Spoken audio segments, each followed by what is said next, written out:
What's So Funny? Lessons from Canada's Leacock Medal for Humor Writing by Dick Bourgeois Doyle. Lesson number 5. Finding Your Own Movable Feast. This is a review of the 1951 Leacock Medal winner, The Roving I by Eric Nichol.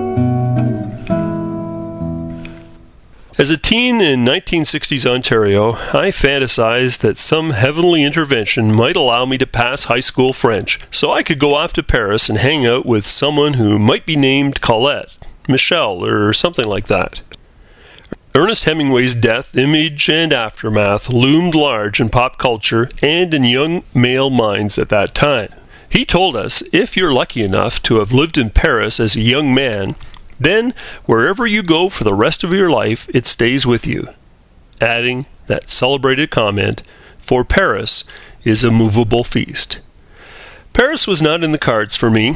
Instead, I moved to Vancouver, where I had relatives and a place at Simon Fraser University and my own experiences. They eventually led me to meet the writer, Eric Nichol, and to spend an afternoon at his Point Grey home. For these and other reasons, Nichol's book, The Roving I, the first of 3 to win the Leacock Medal for him, mixed Paris and Vancouver together in my own mind.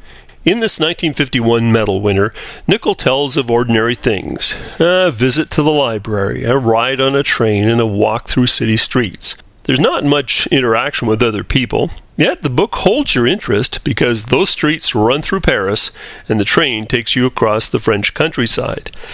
Nichol wrote the book during his time as a graduate student at the Sorbonne in the late 1940s. He assembled The Roving I as a travel narrative aimed at a Canadian audience, drawing it from the columns that helped pay his expenses in the City of Light. Eric Nichol's later books also repackaged newspaper columns, but those collections often lacked any unifying theme. The Roving I had the story-like framework of his year in Paris, and this makes it an easier read. Thousands of Canadians around Nichol's age had seen Europe the hard way a few years earlier. Nichol, however, passed his military service in Ottawa offices, and having been spared the hostilities, he could ride the post-war wave that regarded Paris with a smile.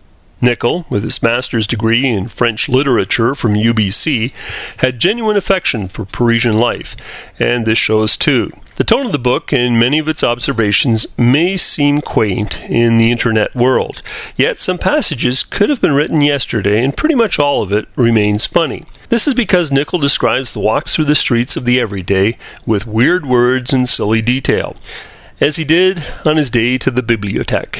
He says, "A little man saved from midgetdom only by his bowler, with his hands resting on his behind, he fluffs out the wings of a swallowtail coat, like a nervous blowfly." Nichol's inclinations to elaborate on the ordinary while skating over the elaborate sparkles in his description of a side trip to Florence.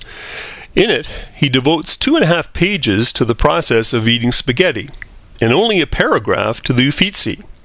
He not only elevates mundane events with his descriptions, but manages to generate stories of things that never happened, like an imagined date with a woman who might have been named Colette had she shown up. Nichol never fully explains the decision to leave the Sorbonne before completing his doctorate, but he felt lonely. He laments not having someone with whom to share his Paris experience. What Hemingway meant by movable feast, of course, was that the 1920s Paris of artists, writers, and poets was his personal foundation, the learning, the relationships, and the experiences that he would feed upon for the rest of his life. Nichol, at the age of 30, had passed out of the young man stage, his Colette imaginings notwithstanding, when he attended university in Paris. As a published author and a veteran journalist, he had already found his comic voice, and had decided that British Columbia would be his touchstone. This meant that Nichol brought his own movable feast to Paris, and to the book that allowed him to share those Sorbonne days with thousands of Canadians, including one living here in Ottawa, who still feasts on young man thoughts of Vancouver from time to time. Now here's a writing exercise based on The Roving I. In a paragraph, explain why Sudbury, Ontario is your movable feast.